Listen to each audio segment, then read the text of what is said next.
মানুষ নাকি একাকিত্বের সময়টাকে প্রচুর পরিমাণে ভয় পায়, কিন্তু আমার কাছে একাকিত্বের সময়টা এতই ভালো লাগে। এক পাশে রয়েছে ঝিরির পানির কলকলানির শব্দ, সাথে আছে মৃদু বাতাসের ঘ্রাণ, আরও রয়েছে প্লাস পয়েন্টে আমার প্রিয় একটা সময়, ওই যে বলেছিলাম একাকিত্বের সময়টা আমার খুবই ভালো লাগে। আবারও আরেক পাশে রয়েছে আমার নিজের এলাকার পাহাড়ের সবুজ প্রকৃতি, কি নিদারুণ দেখতে পরিবেশটা। হাই এভরিওয়ান, সবাইকে নতুন ভিডিওতে ওয়েলকাম। খুব ছেলেবেলা থেকে বাবা মায়ের হাড় ভাঙা পরিশ্রমের গল্পগুলো দেখে দেখেই বড় হয়েছি, এখনও দেখছি। আর মাঝে মাঝে চেষ্টাও করি নিজের সাধ্যের মধ্যে যে কাজগুলো পারি ওগুলো করে দেওয়ার, কারণ বাবা মা তো বাবা মাই, ওরা জানে তারা যেই কাজগুলো করতে পারে তাদের ছেলে মেয়েগুলো এই কাজগুলো মোটেও পারবে না।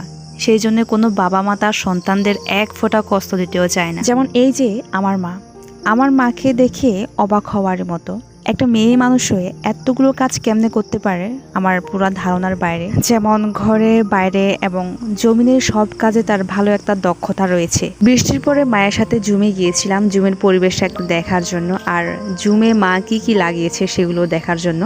সেই সাথে এখন আবার যোগ হয়েছে চাষের মৌসুমটা, তো জমিতে পানি হয়েছে সেগুলো দেখার, মানে বলতে গেলে সব কিছু জুম আর জমি দেখার জন্য গিয়েছিলাম আর কি। মানে আমাদের সব কাজ কমপ্লিট করার পরে মাকে বললাম যে মা এবার চলো বাড়ি ফিরে যায়, অনেক খিদাও লেগেছে। তখন মা বললো যে তুই একটু আস্তে করে যা, আর সামনে থেকে কিছু ঢেঁকি শাক খুঁজে নিস, আমি একটু এই পাশের জমিনে একটু কাজ করি। এই বলে সে জমিনে থাকলো, আমি ঢেঁকি শাক খুঁজতে চলে আসলাম। বৃষ্টির কারণে খুবই সুন্দর সুন্দর ঢেঁকি শাক পাওয়া যাচ্ছিল, একদমই ফ্রেশ, যেগুলো টাটকা টাটকা রান্না করার পর খেলে অনেক মজা হয়। আমি খুবই ভয়ে ভয়ে এই শাকগুলোকে খুঁজতেছিলাম, just because of Russell's viper. আপনারা তো রাসেলস ভাইপার সম্পর্কে অনেক নিউজ দেখেছেন, যে বিষাক্ত সাপ এগুলা। তো খুবই সতর্কতা অবলম্বন করে আমি শাকগুলোকে খুঁজতেছিলাম যাতে আমার কোনো কিছু ক্ষতি না হয়, যাতে আমাকে কোনো সাপের কবলে পড়তে না হয়।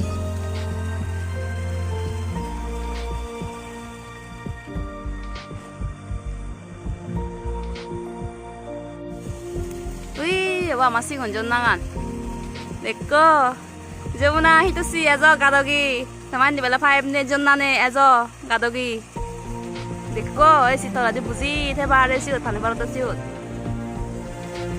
অফ ক্যামেরায় আমি প্রায় মোটামুটি দুবেলা খাওয়ার জন্য ঢেঁকি শাক কালেক্ট করলাম। এরপর আমি দেখাবো বৃষ্টি হওয়ার পরে আমাদের এই ছোট্ট ঝিরিগুলোর চেহারা কীরকম হয়েছে।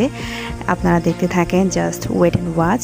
বৃষ্টি হওয়ার পরে আমাদের পাহাড়ের যে ঝিরিগুলো আছে আর যে ঝর্ণাগুলো আছে সব কিছুর প্রাণ ফিরে পেয়েছে। আর মাছেদের সাথে অল্প কিছুক্ষণের জন্য হলেও সখ্যতা গড়ে তুললাম, যা আপনাদের সামনে স্পষ্ট দেখা যাচ্ছে। ঝিরির পাশে দাঁড়িয়ে আমি কখনো এইভাবে একান্তে সময় কাটাইনি, এই প্রথমবার এইভাবে আমি সময় কাটাচ্ছিলাম, সেটা আবার আমার মাকে ওয়েট করে করে। খুবই ভালো লাগছিল, মনে একটা অন্য রকমের প্রশান্তি জাগছিল যা বলার বাইরে। মানুষ নাকি একাকিত্বের সময়টাকে প্রচুর পরিমাণে ভয় পায়, আর এই সময়টাতে অনেকে নিজের জীবন শেষ করে দিতেও দ্বিধাবোধ করে না, কিন্তু আমার কাছে একাকিত্বের সময়টা এতই ভালো লাগে। সব সময় একাকিত্বের মাঝে নিজেকে ডুবিয়ে রাখতে মন চায়। একাকিত্বের সময়টাতে আমি মন খারাপ করি না, আমি বরং এটাকে এনজয় করি। তবে মাঝে মাঝে ফ্রেন্ডসদের সাথে টাইম স্পেন্ড করাটা ওটা আলাদা একটা বিষয়, কিন্তু বেশিরভাগ আমি যখন নিজে একান্তে নিরালায় সময় কাটাই, আমার কেন জানি আমার ভালো লাগাটা দ্বিগুণ হয়ে যায়। এক পাশে রয়েছে ঝিরির পানির কলকলানির শব্দ, সাথে আছে মৃদু বাতাসের ঘ্রাণ, আরও রয়েছে প্লাস পয়েন্টে আমার প্রিয় একটা সময়, ওই যে বলেছিলাম একাকিত্বের সময়টা আমার খুবই ভালো লাগে। আবারও আরেক পাশে রয়েছে আমার নিজের এলাকার পাহাড়ের সবুজ প্রকৃতি, কি নিদারুণ দেখতে পরিবেশটা।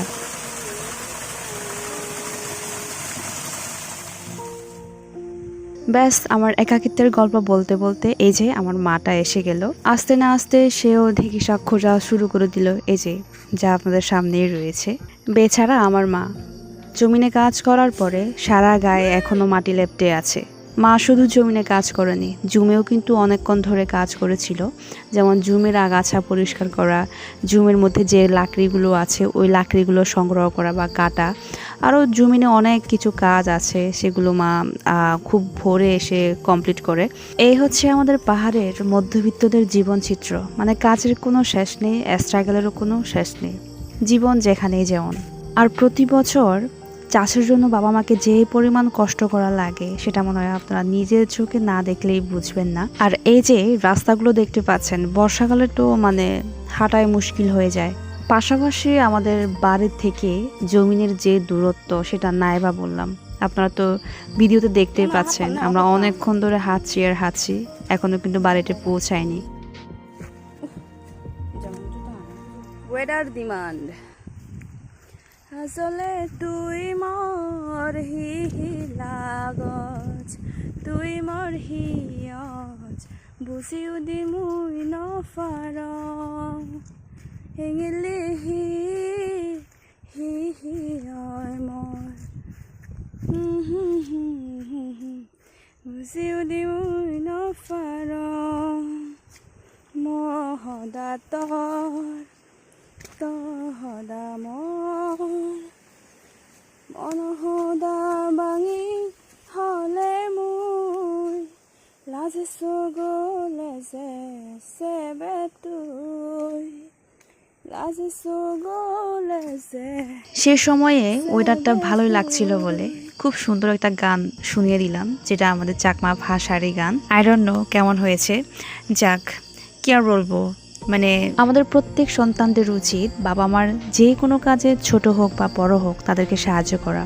কারণ আমি এমন ছেলে মেয়েও দেখেছি বাবা মার বাধ্য হওয়া তো দূরে থাক, বাবা মা যে কষ্ট পাচ্ছে সেটাও বুঝে না। তাই আমি বলবো যে পড়ালেখার পাশাপাশি বাবা মাকে আমরা সাহায্য করব, সেটা জমিনে হোক, ঘরে হোক বা বাইরে হোক। সো আজকের ভিডিওটা এই পর্যন্ত। কেমন হয়েছে অবশ্যই কিন্তু অপিনিয়ন শেয়ার করতে ভুলবেন না। Take care, tata and bye by.